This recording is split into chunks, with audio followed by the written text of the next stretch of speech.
What's up, weirdos? It's Thursday.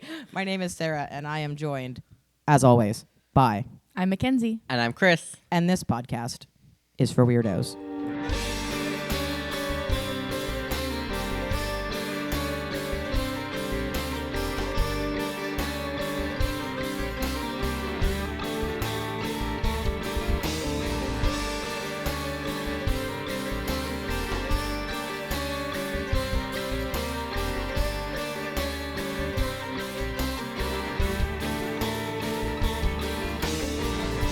Sarah, what are we talking about today? We today are talking about some of the coolest Bigfoot evidence ever. Ooh. We are talking specifically about the Sierra Sounds and the Patterson-Gimlin film. Okay. So what do you know about both of those two things? I know the Patterson-Gimlin film. You do know that. It's the Bigfoot film. Oh, it's the one from the 60s where that's the only like recorded Bigfoot evidence. Like and people, my wallet is from it. Like the Bigfoot poses. Yeah. Like everybody is like that is what we know that Bigfoot supposedly looks like comes from that footage. The Sierra Sounds I know less about, but I believe that comes from California. Correct. As well. Yeah.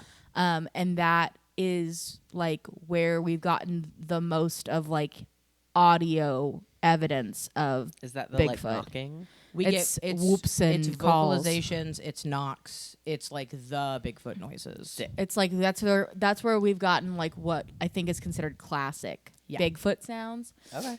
Where they base like everything else kind of off of those things. Yeah. I think, and Chris is probably in the same boat. Most of what I would say we know about it is very like high level. You've seen the picture of it. Broad strokes. Okay. So originally I was just going to do the Sierra Sounds, but when I was like writing out my notes, I was like, this isn't really long enough to be its own topic. So then I was like, let's see how much I can find on the Patterson-Gimlin film and see if it is similarly short and put them together. Okay. Because I think they are both interesting in that most of the evidence that we have of Bigfoot stuff is casts. Like feet casts, hand casts, butt casts. Like we have all the casts from all of the prints, right? The butt one's the butt one is very funny. The Nutella cast. The Nutella cast. So like we have all of these plaster casts of what we assume are Bigfoot feet or whatever, but these are like audiovisual. So they are more interesting, in my opinion, than... And we have far less of it. Like we have far less of that kind of evidence in all of the years of Bigfoot research. Right. And I also learned a ton about the Patterson-Gimlin film doing this research that I didn't know before. Because I also knew of it. Like, I'm like, oh, it's Bigfoot. Yeah. Like, it's the Bigfoot picture. I have, like, it's the print that's on my wallet. It's the print that's on pretty much anywhere in this room that you can see Bigfoot. It's any that of the, print. like, walking... It's the, like, walking with the arms extended pose. I mean, it's on... Literally, he's everywhere. Well, like, we were talking in the car this morning about, I think the only one who doesn't have a Bigfoot in frame is Chris. Yeah. We were talking even this morning... Oh, no. He's there. Okay, great. We do have a Bigfoot. We have a Bigfoot behind Chris. He's in frame. We were talking about... we were joking about golf shirts and, like, prints on golf shirts. Yep. And it's that same, like... It's the same posture. The walking. I mean, they have obviously some other manipulated ones, but, like, the base of that print is always, like, a walking dude. My Bigfoot hat with a golf bag, he's still doing part of that movement. He's doing that posture. Yeah. So we're going to talk about the Sierra Sounds first, and then we'll talk about the film at the end. And I kind of broke these into like the who, what, when, where, why of each section, not in that order. But we're going to do who of each first. Like who are the players involved with discovering the Sierra Sounds, and then the where, the when, and then what are they. And then I actually have 3 MP3s that I will play. So who recorded these things? Who did? So we have Al Berry, who I have a little bio of him. Al Berry was born in 1941. He served as an officer in Vietnam, and at the time of the incidents, he was an investigative reporter who thought the whole Bigfoot craze of the 60s and 70s was a hoax. Ah, good. Huh.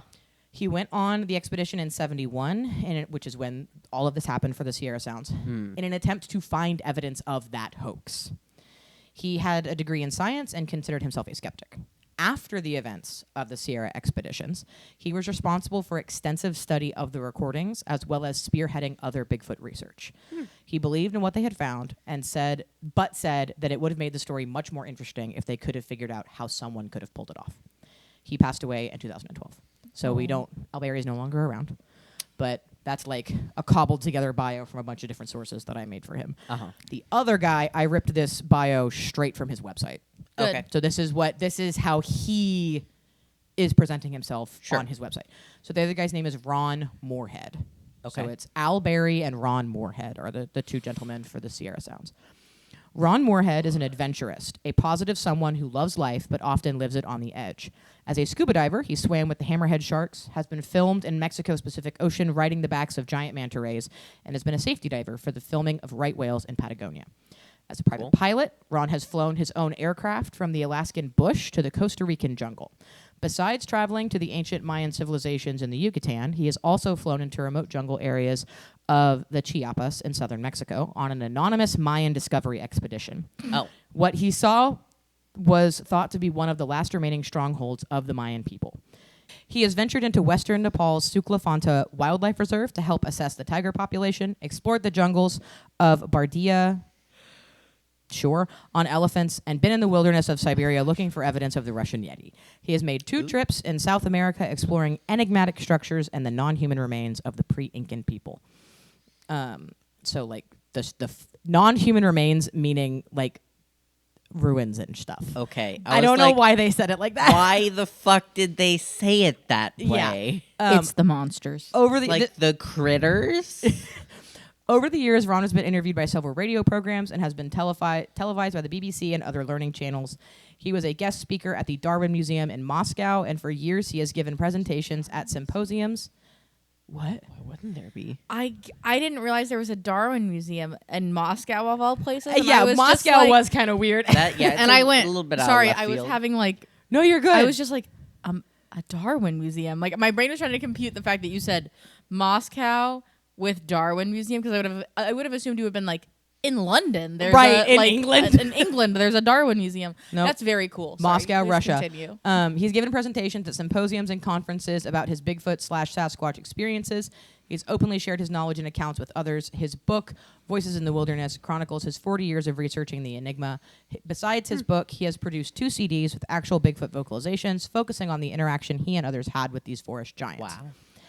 As a successful businessman and a father of 4, his entrepreneurism this was written by his daughter, by the way, has afforded him the time and means to do many things. He doesn't consider himself an active participant in man-made religion, but is deeply spiritual.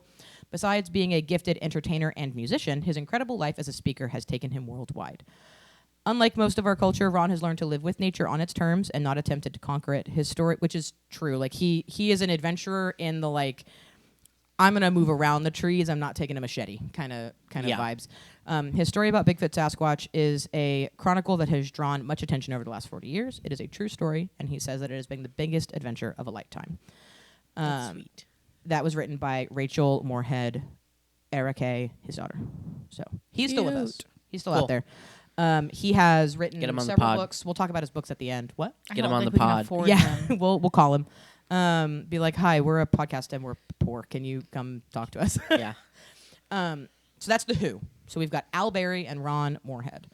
Al Berry was an independent investigative journalist and science guy. He wasn't really a scientist. He had a degree in science. And then we've got Moorhead, who's like an adventurer. So this takes place in August of 1971. So late summer, early fall era. And it's in the Sierra Nevada mountains in Northern California, somewhere between Lake Tahoe and Yosemite. It is the actual location of this has never been released because the property is still used by the family who owned the hunting like lease for the area, and so the actual space has never been publicized. So it's like it's roughly like this far away from this place and this far away from this place, but you're like, that's a lot of square mileage that you just described that this could be in. Yeah. So it's in the Sierra Nevadas, somewhere between Lake Tahoe and Yosemite is kind of the like triangulation of roughly where this place is. Mm-hmm. Most of my information about the what comes from a podcast episode, another podcast, because they had a lot of interview with Ron. And it was the easiest to get like firsthand accounts was from this podcast. And the podcast is called Strange Phenomenon, and the episode is season 2, episode 1, and it is about the Sierra Sounds. So this is a quote from Ron that is just about the generic him doing Bigfoot stuff. I started this Bigfoot thing in 1971 when I was invited to a camp in the high Sierras, but really none of us were looking for Bigfoot or anything about it. We were just there as a hunting camp. And most of us didn't talk about what went on up there at the time, only to our friends and relatives. It was kind of weird, to be honest with you. Some of it was. So that's his initial thing. So it was in August 1971 when the Johnson brothers, so the Johnson family are the family who kind of own this property, or lease this property, headed to their deer hunting camp in the Sierras at an undisclosed location. The family still uses the hunting camp to this day, so the exact location has been safeguarded, but it's somewhere in Tulum County and in that kind of general vicinity that I said. So this is a quote from Ron about the initial, so before he got there. This is him talking about what the boys told him. That evening, they experienced some really raucous noises, and they thought it was a bear. But then they realized bears don't make sounds like that. So the hunters had been visiting this camp since 1958, and they're hunting, and they went outside. After all the commotion stopped, they see a huge 5-toed footprint in the mud. They came out and told the other guys, which I wasn't part of the group at that time. They all wanted to know what was going on. I took the hike, so he then gets called in. I took the hike into camp. It's about an 8-mile trek, pretty aggressive, and in the Sierra Nevada mountains and deep into the wilderness. It's about 8,400 feet, so the elevation is pretty difficult to get to. But we got there. The guys are okay. I seen a big track, though. I said, well, that's a big foot, so therefore it's kind of a Bigfoot, like big space foot. All the creatures had the same type of splayed footprint that people see now. This is the same prints we've been seeing for years up there. And since I've been going up there for 50 years now studying this phenomenon. We have a shelter up there, which we go into. It's kind of a makeshift shelter of logs. So maybe got some cables that were tied around a tree, put some deadfall across the top, and put a plastic cover over that. So we're huddled up inside this little group of trees. We call it a shelter. We would stick our microphones outside the shelter, generally through the deadfall logs up at the top, and then wait for them to come around. We had a cassette recorder. That's all we had. I had a top-notch one, the best you could buy at the time. Wasn't until winter of 71 when Warren Johnson, the leader of the group, that he contacted Ivan Sanderson. So that's like the initial thing. So Ivan T. Sanderson is considered to be the father of cryptozoology. An icon, a legend. So Warren Johnson sent a 23-page handwritten letter to Ivan Sanderson. That's not about this. A letter. That's a book. He sent an essay to Ivan Sanderson about this experience that he and his brothers had. It may have been in an envelope. That's just a book. Yeah. But that's a lot to write. Like to handwrite to 23. be making it up. Yeah. No, I know. That's like I'm doing it as like a little bit of a joke, but like that's a lot to write to say like, hey, I'm making this horrible, like I'm making this monster up. Let me write 23 pages of all this stuff that's going on. Please come help us. So he sends this letter, this paper, this essay. In this essay, I will. Ivan Sanderson gets this 23-page letter, and he thinks it's a hoax. Yeah. He's like, this is bullshit. But 23 pages. He sends it along just in case. Sure. He sends it to somebody else. So he sent it to Peter Byrne, who is a Bigfoot researcher. And then Peter Byrne sent it to Al Berry, who is an investigative journalist in California where this was happening. So then that's how Al Berry gets involved. So Al remarked shortly after the incidents, quote, "It was a remote high mountain area, and I was aware that there had been some strange goings on in this area from accounts for the people who had been there. And it was a long hike in. I got there late in the afternoon. I set my tape recorder up. I put my mic, taped it to a tree a little ways from where I'd be bedding down, and then proceeded to wait along and see what develops. Later on that evening after dark, I was tired from the hiking and I had begun to doze off when all of a sudden I was awakened by some strange sounds. It was very startling. I didn't know what to think. I had very mixed emotions on one, and I was wondering, well, could somebody possibly be out there doing this? Some human being. On the other hand, viscerally, my knees were shaking and my insides were turning a bit, and I was wondering if maybe I was hearing some creature that was stranger than anything that we knew. So, like, his logical investigative journalist brain is like, somebody is out there doing this, but his instinctual response was Bad. This is something scary and strange. Yeah. So this is another quote from Al Berry about what's going on. As dusk became dark night, something approached the camp from a ridge above, rapping on wood or rocks as it came. And when it arrived, two voices that I could discern. It vocalized, and the sounds carried through the trees as I have never heard human voices carry ever before or since. And it whistled, a clear, beautiful whistle like a bird might make, between its kind, and at one point back and forth with us. So that's saying that it was talking, there were two talking to each other, Yeah. and also it would respond to them. I just think his wording is really funny. A clear, beautiful whistle. Like a bird might make. Like a bird. So this encounter went on for nearly an hour and a half, and another followed on the second night. And there were other encounters that he can attest to later in that same season. Bless you. I'm so sorry. I was trying to like move. So he then says, I was able to get reasonably good tape recordings of the sounds and interaction, and we cast several of the foot impressions, both in pine mat and snow. I looked high and low for evidence of the joke, including searching the others' belongings while they were away hunting. I wasn't a novice investigator of facts, but I came home stumped, basically with nothing to write about until the story unraveled by itself, or I helped with further research and investigation. So again, he is an investigator. He is out there trying to find the hoax. He is a skeptic. He thinks this is fake. He thinks that these guys are out here playing a joke in the woods on him specifically. And so they go hunting, and he's like, I'm looking in their bags for these Bigfoot feet prints. Yep. I'm looking. And the whistle. I'm looking for the whistle. I'm looking for the noises. So I'm going to tell you a little bit more about the audio, and then we're going to play them. Okay. Okay. So these audio files were studied contemporary to their recording. So they were studied in the 70s after they were taken. And they are tape recordings, so they aren't digital. They're recorded onto tape. And it was found when analyzing the tape, they were able to analyze, you know how like we have the waveform for the podcast. They were able to discern that there were pitches both below and above what could be heard by human ears. And that the range of the pitch from bottom of pitch to top of pitch is wider than what one human voice could possibly do. So like the range of vocalization is such that even a like trained singer would not have the range to do it.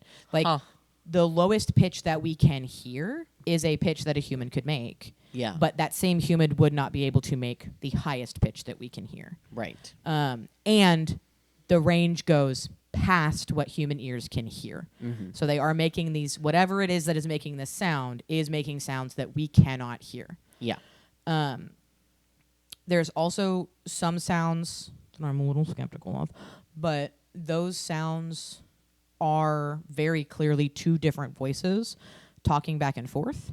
And it has been analyzed by a retired Navy cryptolinguist and determined that it is certainly a constructed language of some kind and that there is more than one voice chattering. Yeah. So that does not mean that it is not a language constructed by humans to fake this. It also does not mean that it's not Bigfoot talking to another Bigfoot, right? Like it could be two Bigfoots talking to each other. Big feet, if you will. I'm big feet, if you will. I am a little skeptical of those sounds, but I will play the sounds that I'm not skeptical of first. Okay. Which are my favorite Bigfoot sounds. So I'm going to turn my phone up really loud.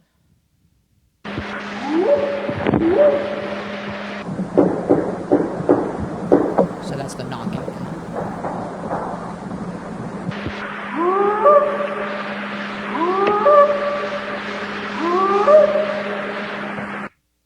So the whoops Hello, we're back. The whoops are the ones that have the like pitches that are like Yeah. Where it cuts the off for actual us, it true, comes. the actual true depth and peak of those pitches. You We're can't not hear. hearing. Okay. Which And means we're picking it up in the middle. we're of picking the up the sound. middle of the arc of that sound. And the knocking, I mean, The knocking sounds like slamming on almost. a trash can. Yeah. And we're in the woods. Yeah. I was like, it Which sounds is like interesting. It sounds like a hammer, like Yeah. hitting, like kind of the metallic ring of a hammer. There's a smacking metal something. sound to the knocking. You know, so if you had not said that there are bits that we cannot hear, just because like the nature of like The our ears, Right. our ability, I would say that's a human. That's a person. So it making has those also noises. they've also been analyzed by biologists, and that is not a known animal sound. Yeah. Like that is not a sound that is known in nature. Yeah, I was like that's not a bird. That like it's definitely not a bird. Like it's not a But that's mountain also lion. like And that's also even- not a monkey noise. Even expert Bigfoot caller Bobo Can't make Yeah. that. can't make that sound exactly like that. Like he cannot replicate that noise, even the part that we can hear. Fascinating. Can't- Because it it has could not be- been replicated. because it like truly. Like Can it's you not play that it- weird of a noise. Like it's a ooh, but Can like you- the Right. exact sound has not been replicated. You know, you play like it it just again? sounds like a guy. You play it again. Yeah.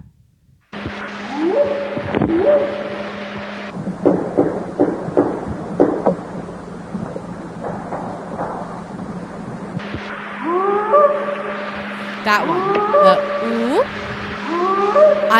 You can't go that deep to that high. Well, so what's I mean, crazy somebody is could, you can but- hear the gaps between the sounds, which are where there is more sound Yeah. that we cannot hear, because it's which like is interesting.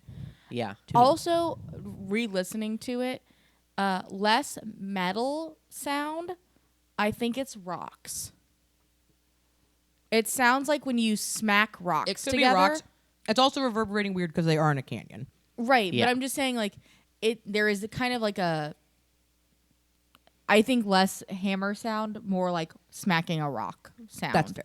Okay, Re-listening to it. so now we're gonna talk about the other ones.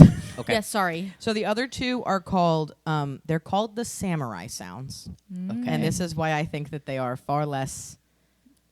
I am skeptical because they are called these samurai sounds because in the 70s it sounds like how samurais would talk in movies in the 70s.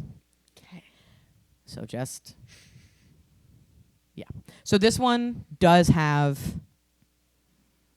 either Al or Ron like Speaking. gibbering back to them to try Okay. and get them to interact more. So there's a far away voice. So the first time I listened to this, I was like, this is just two guys going blah, blah, blah, blah, blah, back and forth. And I was like, oh no, the far away one is Bigfoot, allegedly. The close one Allegedly. is our boy, one of Yeah. our boys. So there's two different files of this.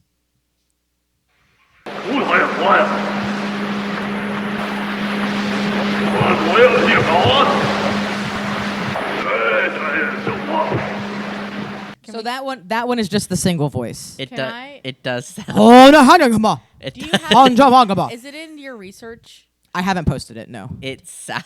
I can. Do you need me to? exactly I like want to listen to it. Can we? I can come over there Yes, and hand you please. my phone. It. it Really, really does sound like like It's yeah. the white Okay. people I'm making just up. gonna get really close Japanese. to my camera because. Do you just want to pass me your phone? No, because there's a picture in this that you can't see because it's a spoiler for the next episode. Okay. Fine.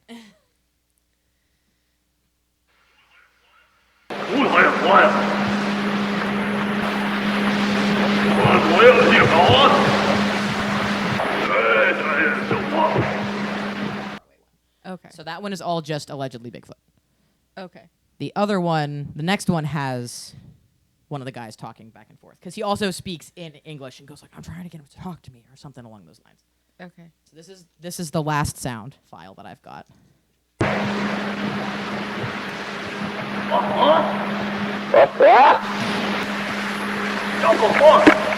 What the fuck?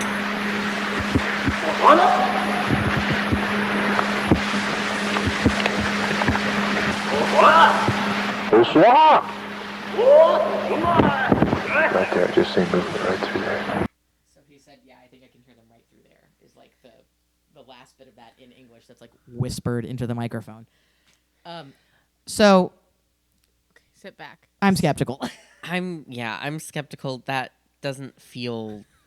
I like that you and I both went, what the fuck? Well, no, because that's what it sounded It like he straight said. sounded Yeah, like, what the so- fuck? Bigfoot was out there going, What the fuck? "What the fuck did you say, buddy?" Huh? I said, me hoy me noi. What did you say?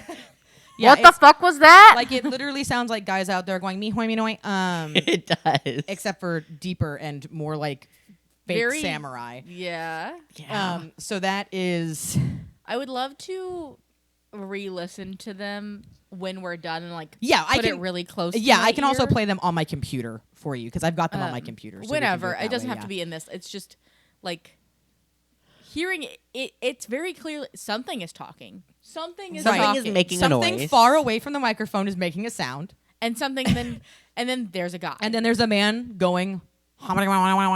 And what's interesting to me about the two things is if it is fake, right? If these samurai sounds section are not actually Bigfoot and they are a guy, they did not plan, or they planned either really well or not well at all, because the guy repeating it Can't do it. doesn't know what's being said, right? Yeah. So he just kind of makes noise back. And I was so like- it's like that's either a really, really good hoax or a really bad hoax. One I've- guy really likes Star Trek and made his own Star Trek language, Yeah, it's like vague. and the It's other like guy bad doesn't Klingon. know. I'm gonna play devil's advocate and not be skeptical. No, that's totally of fair. that, just in this because like It's rare that I am skeptical. I But think it's I had only ever heard the whoops and knocks Yeah. sounds. And those I'm like, that's Bigfoot. Hell yeah. well, but like what's interesting about it is if it is a hoax, the other guy, the guy recording or the people that are like with the recorder Right. had no idea. That man was like, because you can hear it in the way he's responding back. He's like, if it is a hoax, Al Berry did not know. Yeah. he's Specifically Al. I don't know. I feel like Ron also didn't know if it was a hoax because those two were both invited there by the people. right. Yeah. If it was a hoax, neither of them knew about it. Because Right. also, like, you can tell, like, in the way that he's returning the call, one, he can't do it accurately. Right. And so he wasn't two- told what to say ahead of time. He's confused. Like, you can hear the confusion in the way that he's, Yeah. like, calling back. Yeah. Of, like, I don't know what this, you know what I mean? Like, you can hear Yeah. the kind of, like, I don't know. And you can hear it in the way that he's talking to whoever he's talking to. Right. When he's like, I think they're right through there. Like, I'm trying to get Right. him to He keep does. When he talks to the guy next to him, he whispers. Like, Yeah. he's not talking loud because he's freaked out by whatever is Yeah. Right. in the woods. What So- if he's saying bad words? Well, one of What them. if Bigfoot saying bad I mean, words? part of it does straight up sound Say, like what the fuck? Right. Okay. Clear- That's the only English that Well, Bigfoot and- has picked up. And what's funny about that is it's listening to that.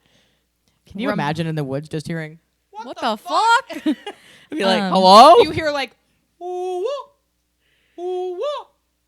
What the fuck? From the same guy, and you're like, who taught Bigfoot swears? Me. It's kind of like listening to those, specifically the samurai sounds, is almost like listening to like the spirit box or like an EVP, where you're True. like where when you're analyzing Yeah. like an audio catch, right. where you're like, is this English? Yeah. Am it's I like, just stupid? It's like the Laurel Yanny Yeah. thing where you're like, what am I hearing? What is this saying? Yeah. So yeah. So it's I think because when it said what the fuck, it didn't say that. It didn't. That's not But, what like- it said. but like yes, it is. but like if that's I heard what the subtitle would say on Ghost Adventures. Yeah. right, it's like if I were listening to that, like if we were in the Estes method and that's what I heard, I would absolutely out loud go, "What, the fuck?" Yeah. Yeah. Because it's like Chris and I picked it up like we were doing an EVP like listen through, And it's going, like, well, that's "Well, exactly that's totally what what that they says. said. Yeah. I mean- That's a Class A And the EVP. like we what the talked about- fuck? Like we talked about in the Pareidolia episode, once you have heard something a certain way, It's That's all hard you to hear. very hard to trick your brain into hearing it a different way. I also just realized that my computer sound is on. Oh no. That's not good. another thing that Oh wait, no, it's correct. It's doing what it's supposed to be doing. We're good.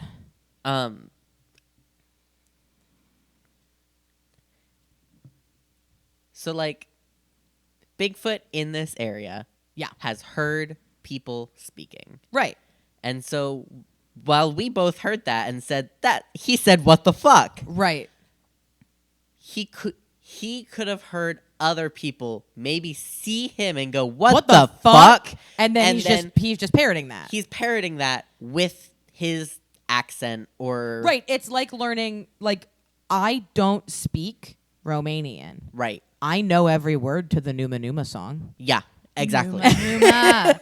in Romanian. Right. It's Romanian, right? I think it's Romanian. Yeah. I think so. But it's like, I don't speak that language.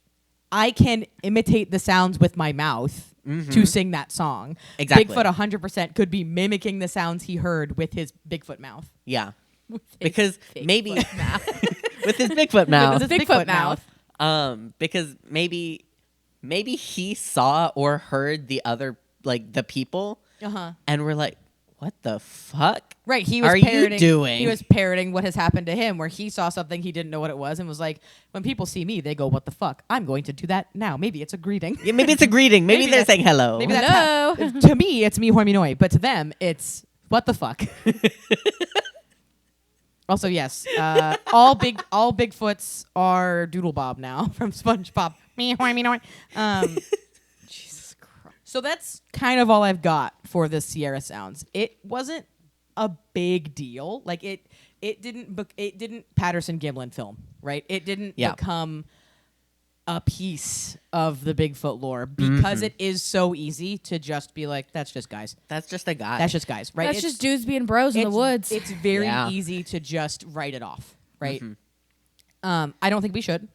No, I think I it's would good love evidence. to have the tapes reanalyzed modernly.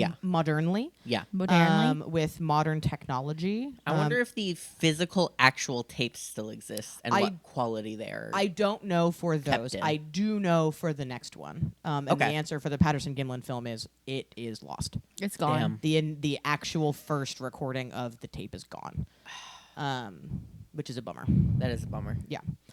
So that's all I've got for the Sierra Sounds. We're Hey, gonna if talk you know about- where the Sierra Sounds are or the Samurai Hey, yeah. Sounds, Hey, Ron Moorhead, if for some reason you listen to this podcast and you know where those recordings are, we would love to hear them. Also, I will. curious. I got my recordings of the recordings. Uh-huh. I got my download from the Bigfoot. Bigfoot. Well, it's called BFRO is the organization. It's the Bigfoot Field Research Organization. Sick. They have a whole bunch of stuff on their website. So they have like a page that is just like, here's a bunch of audio files of people recording what they think is Bigfoot. Nice. Buffro.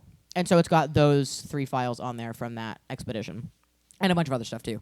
So that's where I got mine. But like I said, Ron Moorhead does sell CDs of all of the recordings that he has. It So would be obviously those maybe have been fun. digitized because they are on a CD. But he has them. So Yep. it would be kind of neat. I kind of want to get one. Yeah. Listen to it to go to sleep at night. What do you sleep to, Bigfoot? Whoops. Yeah, fix my Spotify Wrapped Bigfoot noises. Bigfoot whoops. and make it be Bigfoot whoops. That's what I'm gonna do. My goal is really to learn how to make a really really good Bigfoot whoop. Okay. Okay, are you ready for some Patterson-Gimlin film? Yeah, yeah, yeah, yeah, yeah, yeah. Okay. Oh wait, no shit! I forgot something. Tell us. Ron Moorhead has Okay. written 3 books. Oh, The man, the myth. The Man, the Myth, the Moorhead. He That one is good. Ron Moorhead has written 3 books. okay. Right. Voices in the Wilderness, which is the one kind of about The Sierra his Sounds. the Sierra Sounds and like his investigation into Bigfoot over like 40 years. Quantum Bigfoot. Ooh. So Ron Moorhead is about weird Bigfoot. I love Ron the Moorhead weird is our friend. He's about weird Bigfoot, and then he has also written a book called Bigfoot Revealed. I somehow own none of those them? books. Oh. That's crazy. So actually. I'm probably gonna at least try and get Voices in the Wilderness. I'm also very interested in Quantum Bigfoot. Big- what a name. Yeah, but like weird Bigfoot is our jam. So we um, are weird Bigfoot stands. Yeah. okay, so the next we're gonna talk about the Patterson-Gimlin film. Whoop, whoop. What's up? I had a thought. What's your thought? Did I it was- hurt? Yeah. I was still thinking about the samurai sounds. What if Bigfoot has just been watching a lot of shitty samurai movies? Somebody saw Bigfoot and abandoned a bunch of DVDs in VHS tapes. It was the 70s. No, he's quantum. He can go to the future. So they abandoned a bunch of, but not so far the future that he has streaming. Just DVDs. Abandoned a bunch of DVDs in the Sierra Nevadas, and then he somehow also acquired a TV and a DVD player and has been watching old 60s or earlier black and white samurai movies with a bunch of white people. Yeah, and so he just ekuleles. Yeah. Yeah. What What the fuck? the fuck?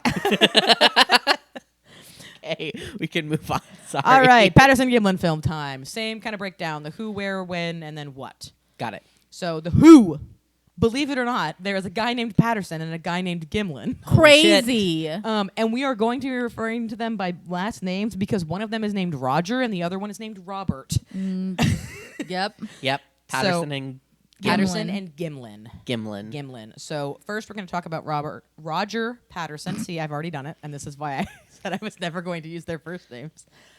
Roger Patterson was born February 14th, Valentine's Day, 1933, and unfortunately he passed away January 15th, 1972. Oh. So he was not very old. He played football in high school and was an amateur boxer. He did rodeo and was very interested in legends of Bigfoot after reading an article from Ivan T. Sanderson Nice. in 1959. He wrote a book himself entitled Do Abominable Snowman of America Really Exist?, which I want a copy of. Yeah. It was published in 1966. He passed away after a long battle with stomach cancer, but maintained the authenticity of the Patterson-Gimlin film up to his death. Nice. So he, for his whole life, maintained that this was authentic. Yeah. He is buried in the West Hills Memorial Park in Yakima, Washington. I got most of that information from his obit posted on Find a Grave. Hell yeah, brother. Our other player in this is Robert Gimlin, who was born in 1931, so he's 2 years older than our boy Patterson. He lives in Yakima, Washington, and is a cowboy as his day job. I don't think he What is a anymore. dude. Yeah. I don't think he is still currently actively doing cowboy shit because he's 94, but that has been his job for his whole life. What a guy. He used to break horses, ride in rodeo, and rode in a sheriff's posse. He met Patterson doing rodeo in the 60s, so that's how these two gentlemen know each other. Cute. Patterson showed him a Bigfoot cast at a random gas station encounter in 1961, and it was enough to get Gimlin interested in the whole Bigfoot legend. That's so cute. They ran into each other. Fuck. They ran into each other at a gas station, and Patterson was like, "You want to see something crazy?" And Gimlin was like, "I mean, I guess." And he went to his car and he pulled out a Bigfoot cast, and he was like, "This is a Bigfoot footprint."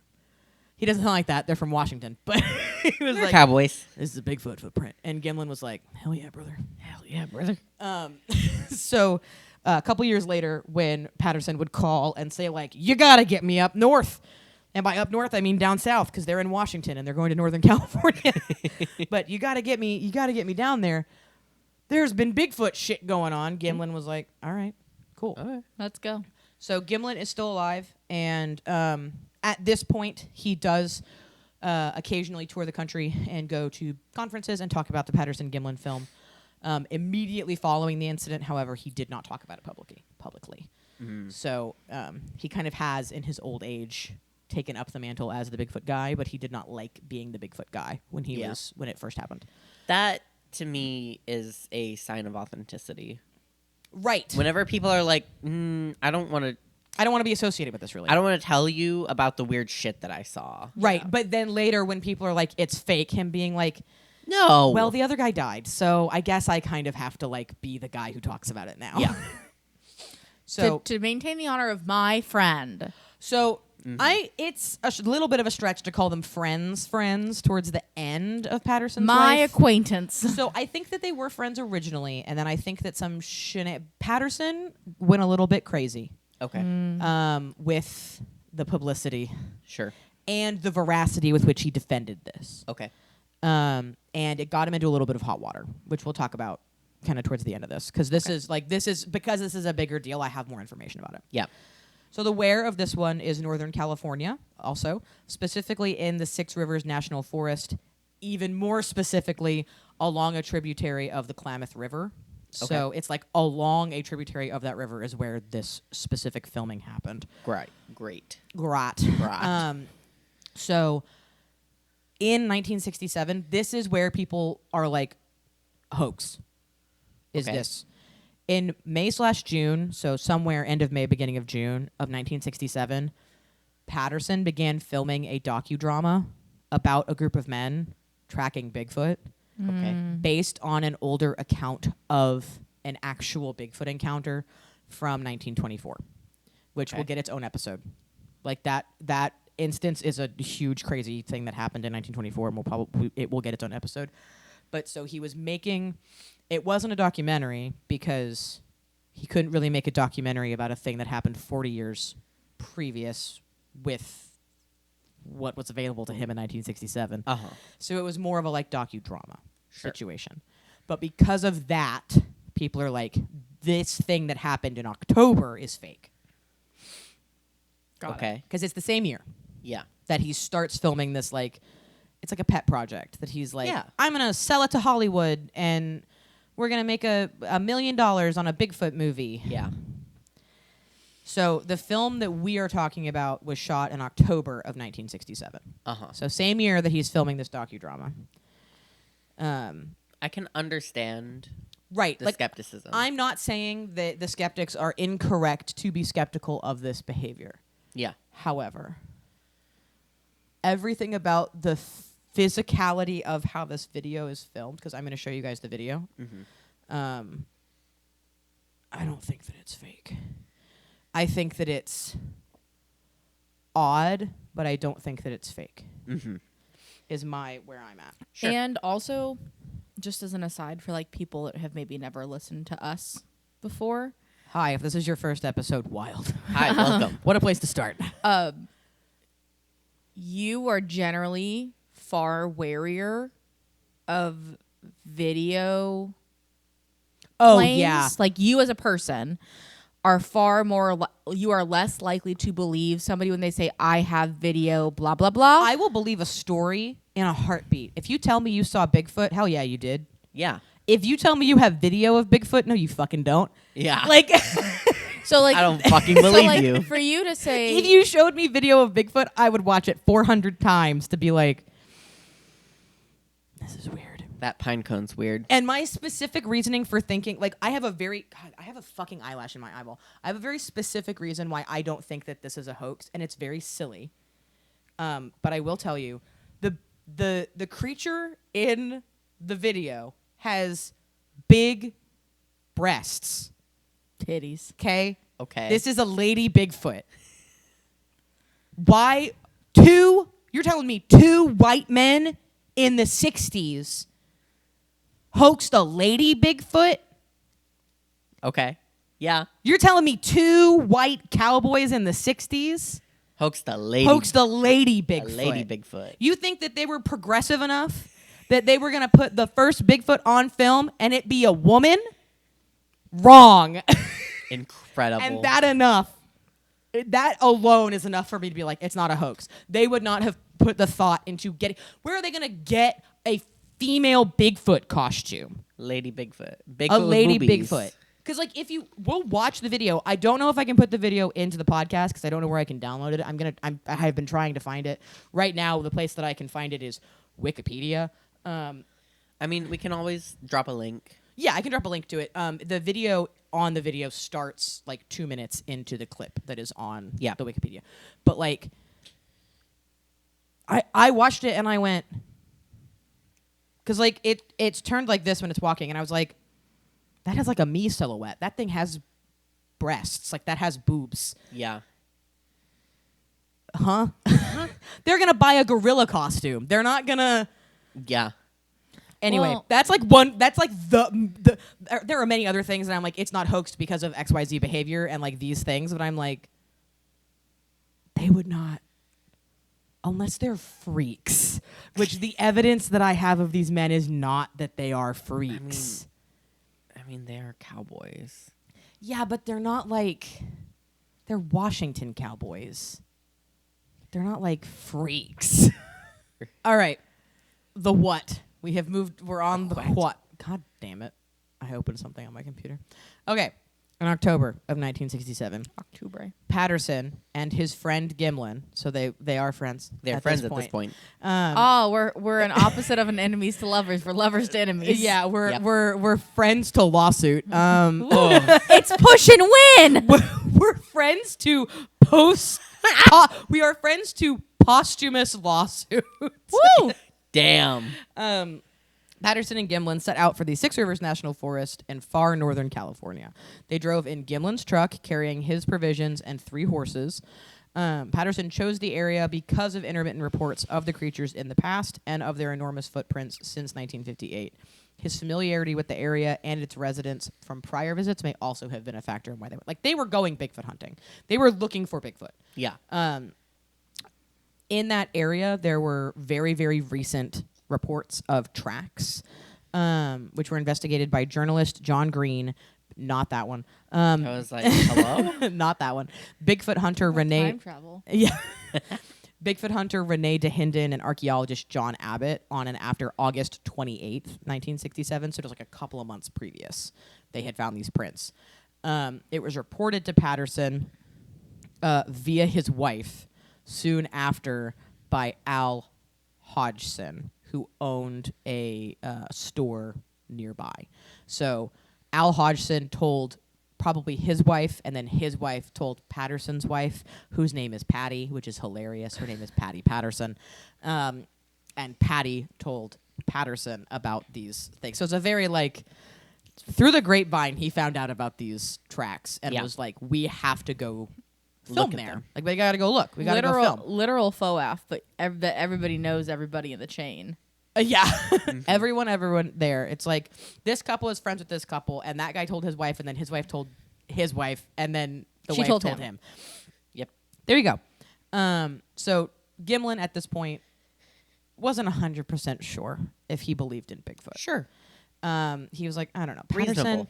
Patterson is all about it, but I'm just going to go with my bud. We're going to go camping. He's like, we're going to go ride horses. We're going to go hang out. We're going to go in the mountains. Like, it's going to be a nice, like, weekend kind of thing.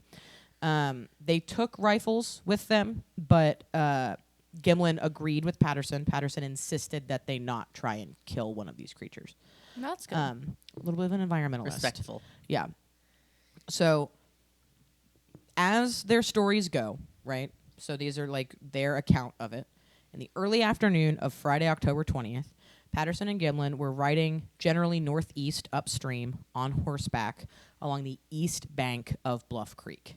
At some time between 1:15 and 1:40 in the afternoon, they came to an overturned tree with a large root system at a turn in the creek. So this tree is huge, and they're going to have to go around it. And it's like at a turn in the creek. They went around it, and there was a log jam that was a leftover from a flood a couple years earlier. And they are like just noting all of the scenery and stuff.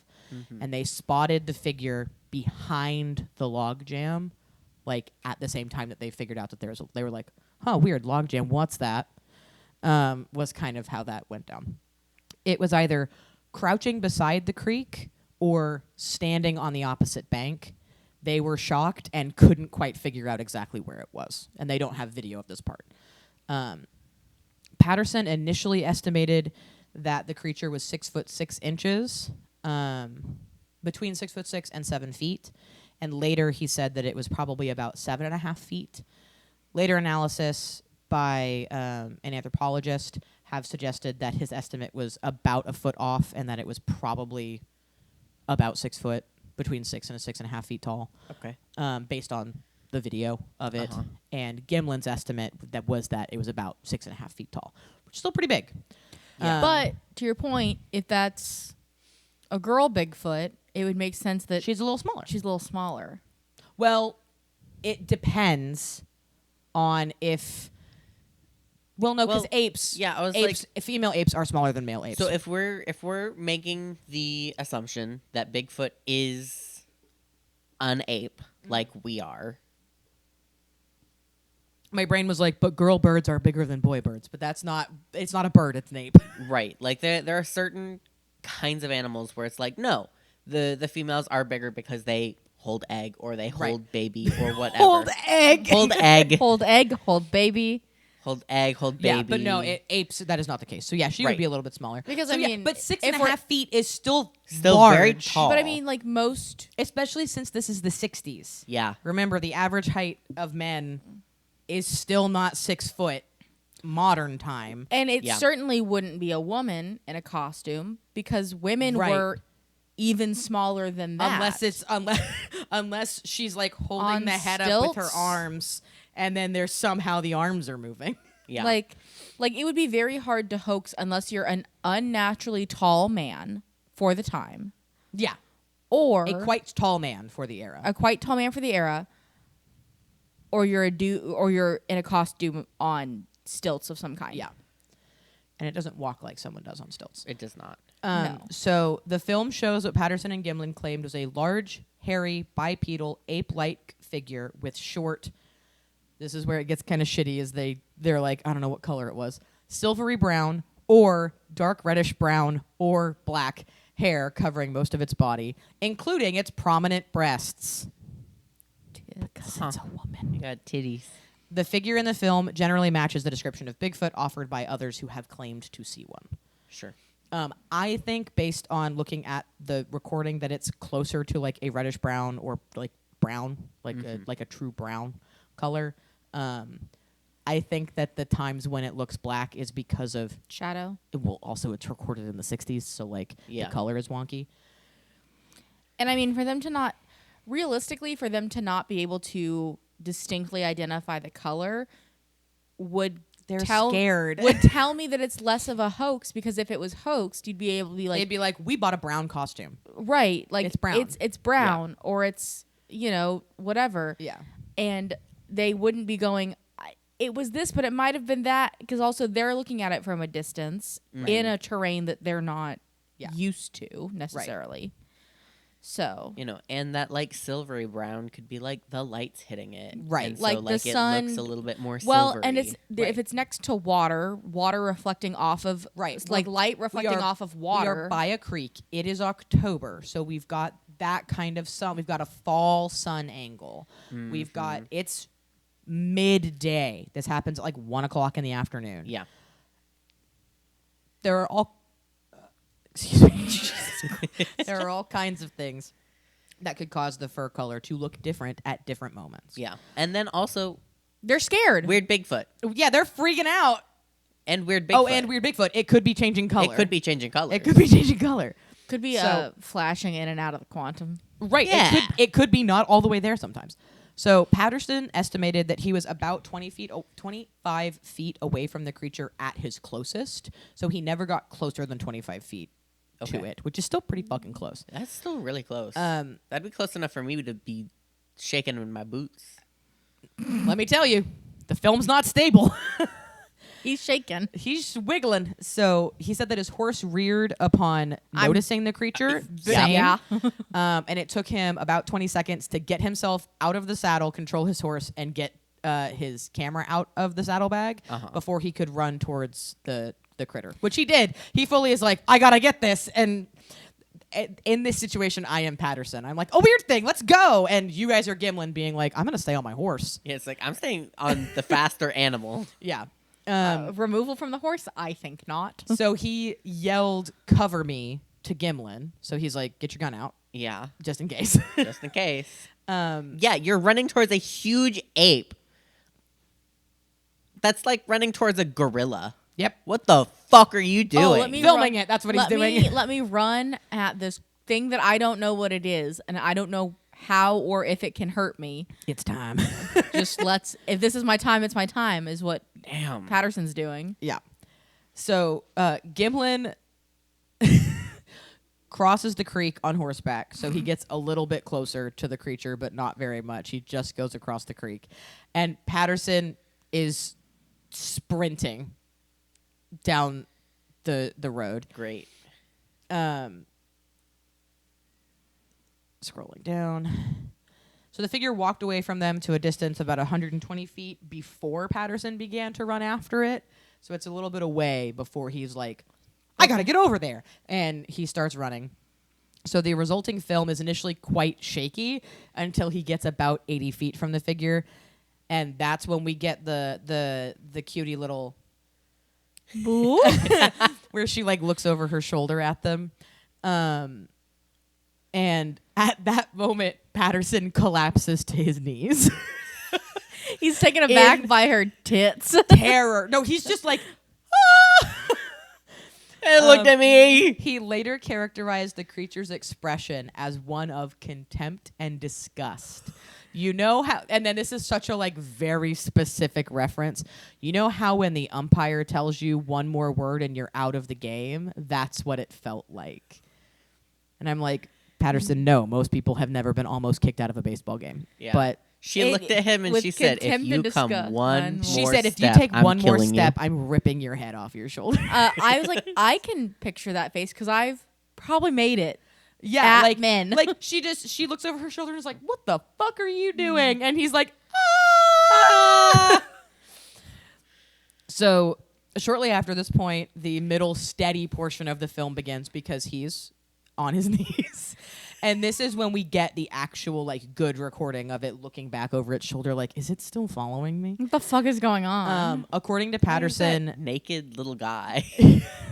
according to Patterson, it turned a total of 3 times to look. They're probably like, quit fucking following me. Right, Leave but me alone. the other times are not recorded. Like we don't see the other times on the camera. Fascinating. Shortly, well, I'll explain why in a second. Shortly after the glance over its shoulder, the creature disappeared behind a grove of trees for a couple of seconds and then reappeared for the final 15 seconds of the film after he moved to get a better vantage point, and then it fades into the trees and got lost from view as the reel of film ran out. So remember, this is the 60s. Like it's film.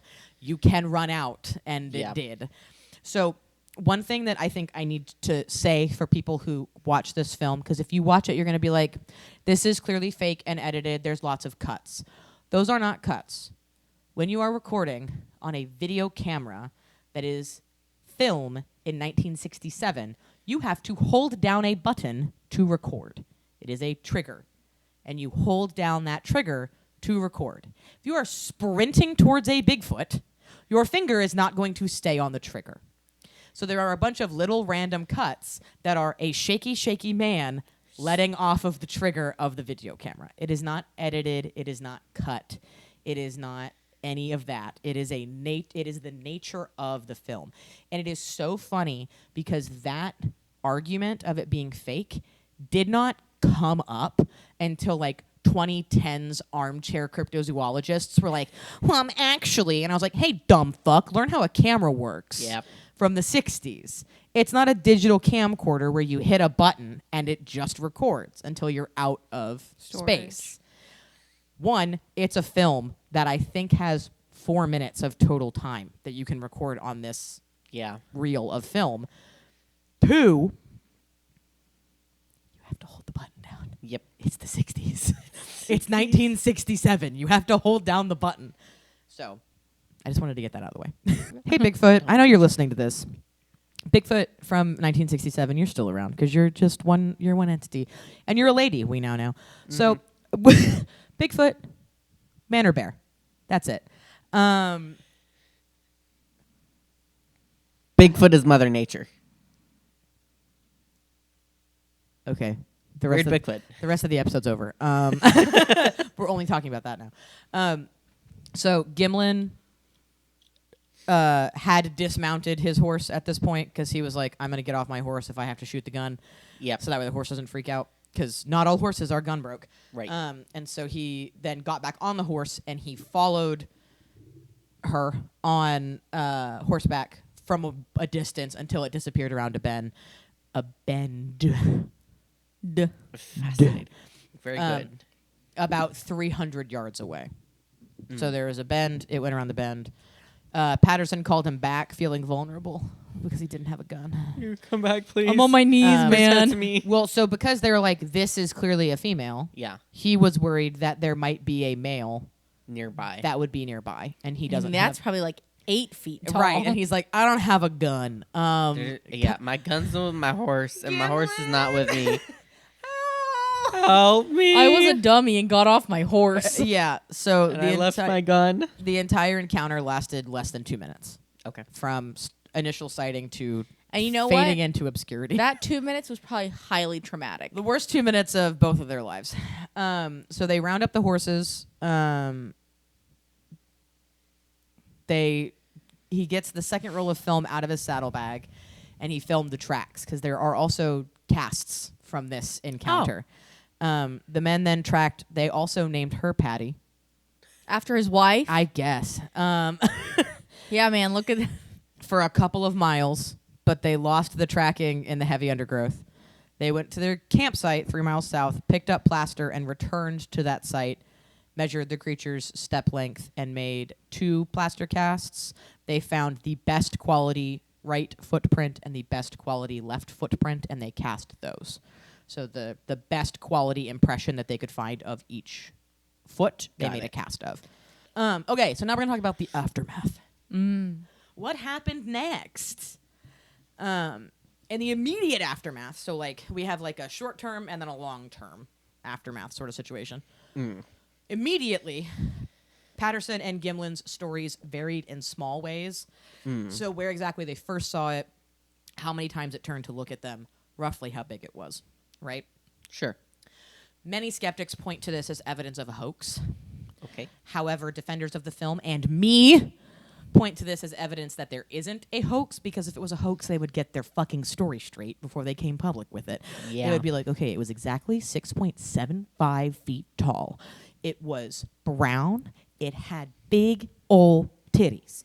Like they would get everything. They'd be Well, like, we think it was about an H cup. Like they would have every single detail. Well, because, like, truly, and you have to remember, If you're going to tell a lie, tell it right. you're going to tell the lie exactly the same together. Yep. At least the first time you tell it. Yeah. Right? Like when they go to the place they go to at first, they're going to be like, we saw this. It happened at this time. This is what happened with my horse. And then I did this and Gimlin did this. And then Gimlin is going to say, this is what happened at this time. And then this happened. And they're going to have the exact same story because it's not real. If you have 2 different people who actually witness a thing, they're witnessing it through 2 different sets of eyeballs. So their stories are going to differ. Just a little. A little bit. Like how high they estimate it to be, where it The was, color. how many times it looked at them. The color's going to be a little different, right? Like those are all reasonable details to vary on, in my opinion. Yep. Agreed. Humans are unreliable narrators. The most unreliable. Okay. At approximately 6:30 p.m. that same day, Okay. the 2 men met up with Al Hodgson. So remember the guy from earlier whose wife told Patterson's wife a thing? They met up with him at his store, Okay. which is about 54 miles south from where they were. That's more information than I need to say. Patterson intended to drive back to Eureka Okay. to ship his film. Okay. Either at the store in Willow Creek, or when he makes it to Eureka, he calls Al Diatley, who is his brother-in-law, Okay. and tells him, I'm shipping you film. Go get it developed, or whatever Yeah. you do with movie film. I don't actually know. I assume there's a development process. I think it's still developed. So he calls his brother-in-law and is like, hey, I'm shipping this. He then requested that Hodgson call Donald Abbott, which is the guy from earlier who was an archaeologist. Okay. Who is he, quote, the only scientist of any stature to have demonstrated any serious interest in the Bigfoot subject. Sure. So he was hoping that he would help them search for the creature by bringing a tracking dog. Hodgson called, but Abbott was like, I don't really care. Ooh. Bummer. So then the fact that he called, Patterson was like, please come, Mr. Science Man, is also evidence against a hoax, because it's like day of, he's trying to get a scientist out there. Yeah. It's not like he waits a week and goes, okay, the tracks are going to be gone. so they're not going to be able to identify that they're fake. Then he calls a scientist. Day of, 5 hours afterwards. Hey, science man, can you come look at this weird shit that we found? Like, same day. That is very not hoax, in my opinion. So they ship the film. They go back to camp. They're not done yet. Yeah. So they headed back to camp because they had left their horses at the camp. And they stopped at the ranger station. And they arrived at the ranger station at about 9 p.m. And they met with another friend and Al Hodgson again at this camp. And they're all going to come back to the camp with them. But then they decide they're like, it's going to rain. We're not going to come camp with you guys. We're going to go back home to our homes. But here's some stuff to help you protect the footprints so we can get more casts. Sure. And also same day, Patterson calls the newspaper in Eureka and tells the story. So it's 9 p.m. He calls the newspaper, and he's like, have I got a story for you? I saw some weird shit today. Yeah. So they get back to their campsite at midnight after doing all of this shit, and they go to bed. And then early the next morning, it starts raining. So Gimlin takes off on horseback, gets back to the campsite, and covers all of the footprints that they hadn't cast with tree bark that he can scavenge from around, because they had brought cardboard boxes, but they got left outside, and so in the rain they got soggy and were completely useless. Yeah. So they're like, okay, we just got to cover these up so that way we can try and get some more. So then they were gonna try and get more evidence, but then it was pouring rain, and the roads are not roads; they're logging roads. So they're worried that they're not gonna be able to get back out. So they decide to abandon the plan to gather more evidence, which again, to me, says not a hoax. They didn't tough it out. They're just like, we got to get home. It's not safe. So the drive from their campsite to home would have taken about 13 hours or 14 and a half hours, depending on how fast they drove. Because it was in the mountains. The speed limits were really low. Part of it was on logging road. It was 45 miles an hour was the highest they could really drive. Yeah. Fastest they could drive. So, the interesting thing, a couple of days before they were there was a timber management team out there in the area making sure that, doing whatever the timber management department is doing. They didn't see any tracks in the area. They went back a couple of days after this. They found tracks. So, some more evidence. Bless you. Bless you. Thank you. So now we're kind of getting in. That's the immediate aftermath, right? Is we've got they call a scientist. They try to get the archaeologist out there. They call the newspaper. The logging people are like, that's kind of weird. There are tracks out here. Sends the tape off to get developed. Now we're in the after the later. So they get home. It's been a while. He's trying to get the film out there. He wants people to see it. He ends up making a deal with the BBC, and the BBC makes a documentary that made use of the footage, and the only deal was that he had to be allowed to go with the film wherever it went. So wherever this documentary was going, he wanted to go travel to those places to talk about filming it. And they were like, cool, whatever. He appeared on talk shows promoting it as the widespread belief of Bigfoot reached new heights. And again, Gimlin at this point is like, no, thank you. I'm not interested. Don't involve me. I don't want to be famous about this. Thanks. So, 1995.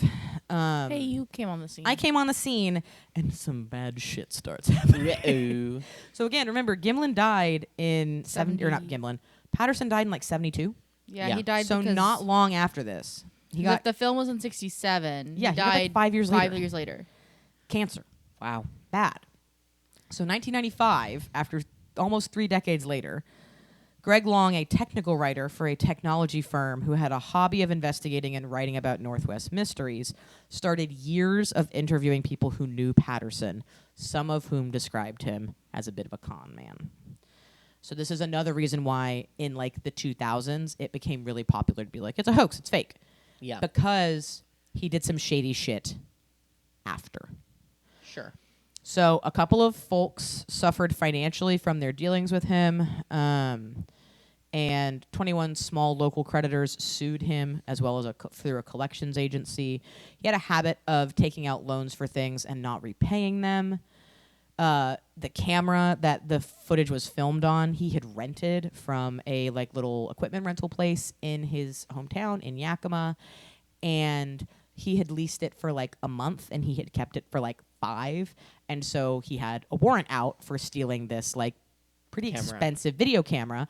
But when they got back, he went to the video store and returned it, and so the warrant was dropped because it's oh, well, you didn't steal the thing, you gave it back. Yeah. And he was like, I'm so sorry, I meant to come renew my lease kind of thing. So a lot of this to me, I don't want to just speak nicely of this man because he's dead. A lot of this to me seems like he was just kind of an idiot. Yeah. Who took out loans because he thought he was going to make a bunch of money and then didn't. And then he couldn't pay them back. It wasn't like he was intentionally being fraudulent. Yeah. He just kind of sucked at money management. Mm-hmm. So, this lady Vilma claimed that he never repaid a loan made to him for a Bigfoot movie that he was planning. She had corroborative evidence with a note that was signed by him that was $700 of a loan for expenses in connection with filming this movie. He had agreed to repay her $850 plus 5% of any profits. He never made the movie, so there weren't any profits. And then in 1974, so 2 years after he died, Gimlin with Renee DeHinden, so the other Bigfoot investigators' financial assistants, sued Diatley, so the brother-in-law, and Patterson's widow, Patricia, claiming that he had not received his 1/3 share of the film's proceeds. And he won that case in 1976. So that's kind of they had a bit of a falling out because of money. And from what I have read from Diatley, which is the brother-in-law, they interpreted Gimlin saying, I don't want anything to do with this, to be wholesale, meaning I don't want money from it, I don't want anything from it. But what he meant was, I don't want to be part of the press. I don't want people to know that it's me, that kind of thing. But he's like, but I was there, and I also was traumatized by this. I would like the money. Yeah. So that was where that kind of thing happened. So then, as far as ownership of the film, again, the original tape is gone. But the rights of the film is 51% of the footage rights are owned by that other Bigfoot investigator, DeHinden. The other percent is owned by Patty Patterson, the wife. And then there's a lot of other weird breakdown. But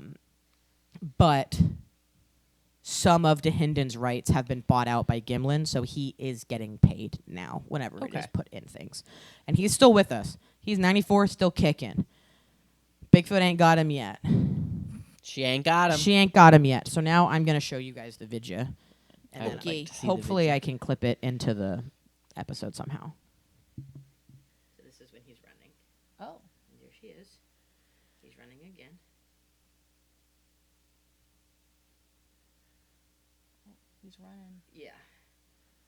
We're looking at the ground. There she is. And there it is. There's the shot. Right before the tree is when she looked over her shoulder. Where she goes, what the fuck are you doing? And then he's like, I can't see her anymore. And you still can't see her, but he kind of gets it where you can for a second.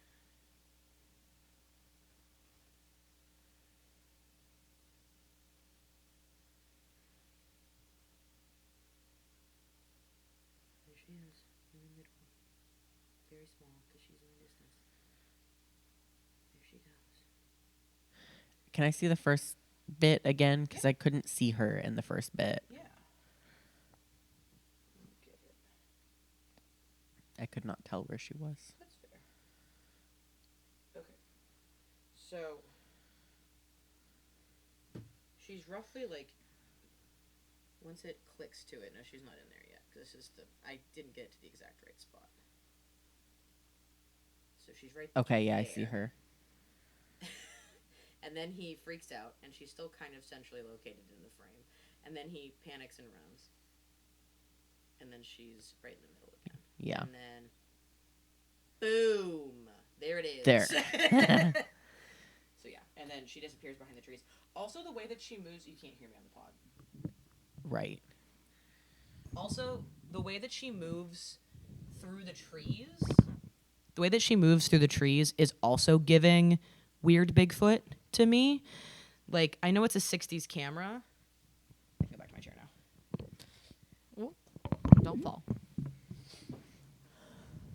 The movement through the trees doesn't really make sense in a couple of spots. Mm-hmm. Like, So sorry. it's kind of phasey.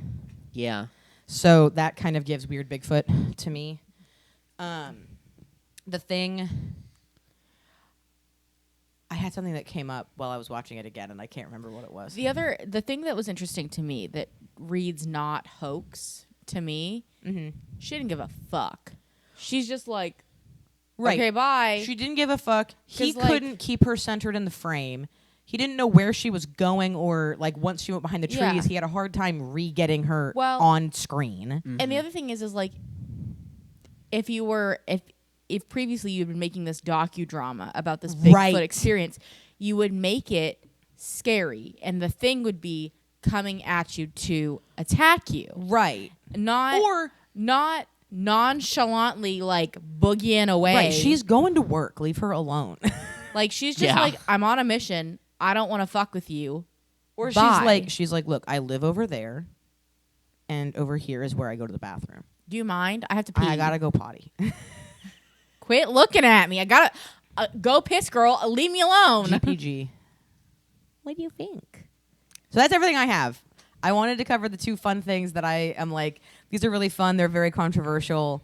I love them. I love them. They're really fun. I am unsure about the samurai noises. I also am unsure about the samurai noises. I think, I don't know, because I feel like I'm very set in my, like, this is what Bigfoot looks like, this is what Bigfoot sounds like, this is what Bigfoot is. The samurai noises do not fit the construction of Bigfoot that I have in my head. Right. Which is fair. Because for me, also, like, the whoops, the chattering noises, which we didn't hear on those recordings, but there are, like, chattering sounds Yeah. that are more akin to, like, monkey or ape chattering, the knocks, like, that's all, like, classic Bigfoot. Yeah, it's This like- samurai shit, I'm like, who did this? Who did that? Who said that? Whose uncle is this? What the fuck? Who's Peepaw? I learned so much. Yeah. Oh, yeah. I mean, I thought it was really. I don't think I'd ever thought to look into the history of either of like the people that did that. Right? Like not that I ever thought it was like either set as hoaxy. I just never thought to even like dig deep Right.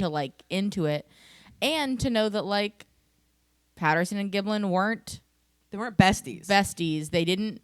It was not ride or die with this film. It was like Right, and it also kind of seems like Patterson died shortly after this, and they did not part on great terms. No. Yeah. Now, I did read an article called "Bigfoot Ruined This Man's Life and Gave It Back to Him" about Gimlin, which was a really fun article that was written in 2018. What a fun Right, title. it was delightful. He was in his 80s, living life, having a great time. And he said in that, like, I don't hold any ill will towards Patterson. Like, he is still my friend, that kind of thing. But it's like they did have this rocky patch, and they didn't get to make up Yeah. while Patterson were still here. Yeah. But he does not at this time hold any ill will towards Patterson, Well, which is that's- good. That's good. That's nice. He made his peace. Yeah. Well, he's an old man, probably going. I don't. He's need 94. I don't gotta. Because I don't need I to need to hold hold on to to this beef. this. Right. So what do you think? Do you think that sounds hoax or real? I'm gonna go real. All set. All set? Okay. Sounds hoax or real? I think Or you can say you can say skeptical if you don't want to like definitively say one or the other. I think the first one with the like whoops and the knocks, knocking. real. Okay. The Samurai chatter. samurai noises I think are a hoax. Okay. I'm willing to be more skeptical and be like, well, it could be. Right. Remember, Bigfoot got given a bunch of DVDs of old samurai movies. I need one other person to catch something similar to Right. that. Which there may be that I just don't have. Sure. Yeah. Right. And so if there were like a group, like groupings of like, well, there's these kinds of noises and these kinds of noises, and these are all the samurai noises. Right. Even if there are less of that category of noise, if there were more samples of it, I'd be more willing to be like, yeah, potentially. Right. But Cool. Film. Real or hoax? Real.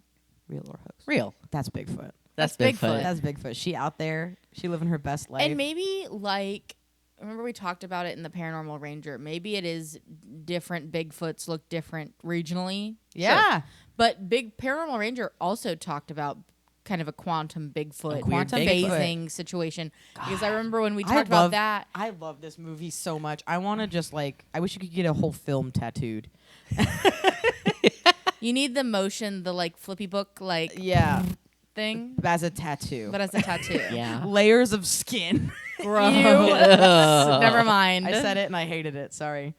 Oh my God. Yeah. Disgusting. I loved getting to just like listen to these noises and watch our girl walk through those trees. Yeah. Because I was like, oh my God, look at her go. Wow.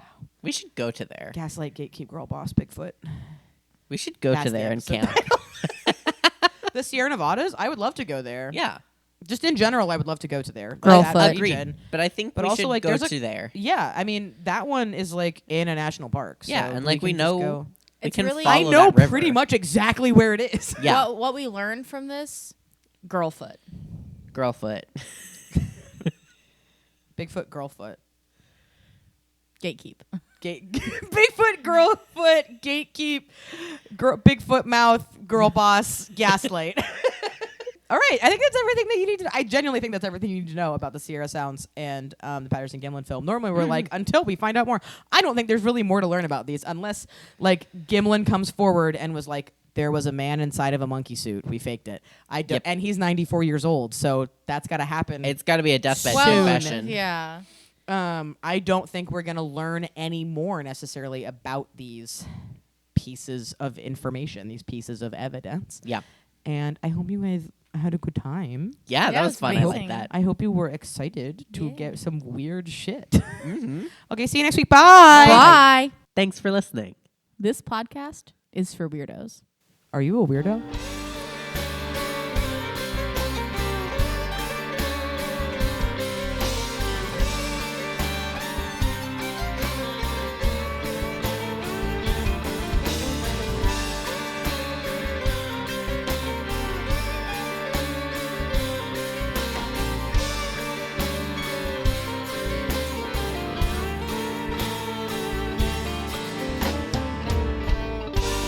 Thursdays are for the phenomena.